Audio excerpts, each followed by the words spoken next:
So Necrobook is good for many things, but I haven't really liked what I've seen from the Lich using it this game. Keep in mind he only has it at level 1, it takes the full level 3 to get the true sight. Level 1 provides you the auras and the mana burn though.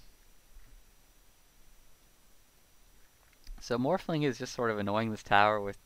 Are they just slowly trying to kill this tower through Morphling illusions? Okay, Potom has popped her Manta Style.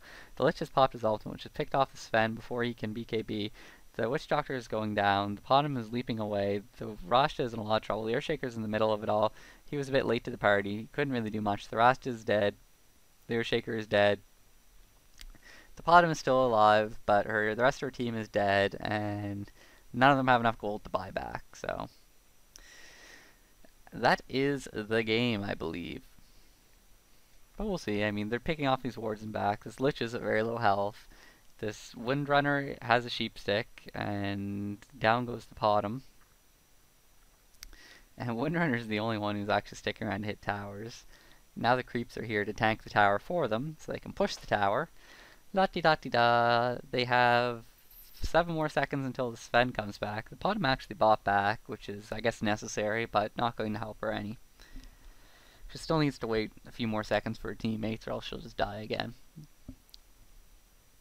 So they've taken out the melee racks, which is the one that counts. And immediately after taking out the melee racks, Morphling doesn't even care about the range racks. He goes straight for the next melee racks, which I approve of completely. A very nice shackle shot from the Potom, or from the Windrunner, sorry, against the Potom. And is she going to frag the Potom? See, the 4 staff she used to push herself forward. And now she's ulted the Potom. However, she gets stunned by the Potom. The power shot finishes off the Potom. And she wind runs away. Whoosh, like the wind. So the Morphling was suiciding a Rax. He got a kill against... Or no, he didn't get a kill against anyone. He was just suiciding the Rax. So he did a fair bit of damage to it. I don't think it was worth his life to do a bit of damage to a Rax, but it wasn't the worst exchange of the world. Now that Rax...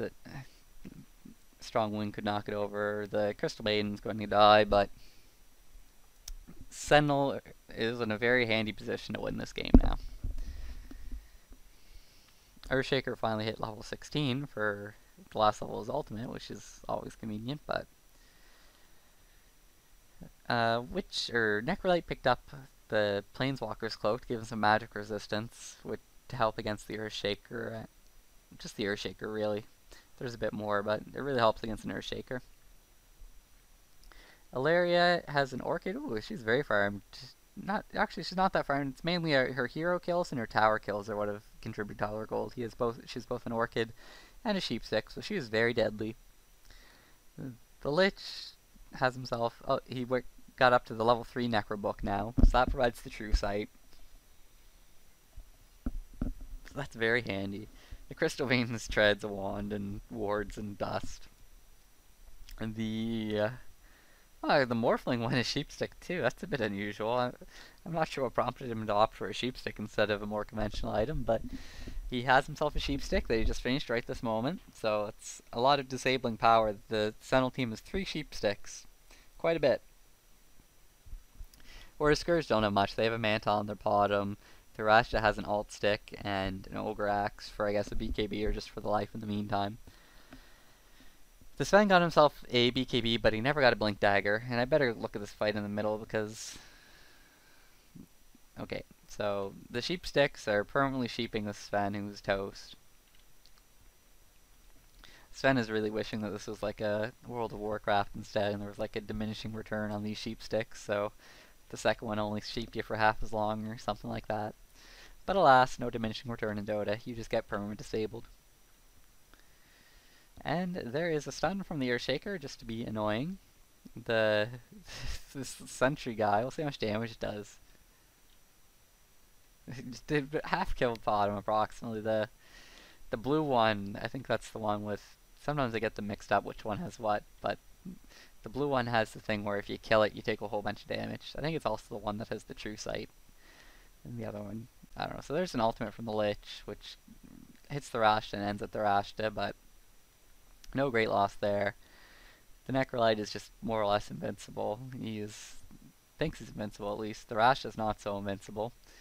The Necrolite is about half health now, but he's continuing to saunter forth. He ults the Potom, which finishes her off. Sven tosses out a stun, and the GG call is out. So there you have it. I really like Sentinel's lineup more from the beginning because they're superior in the late game, I thought, with their Morphling. I love Windrunner as a hero throughout the entire game. She's sort of a hero that fits into almost any lineup and helps succeed throughout.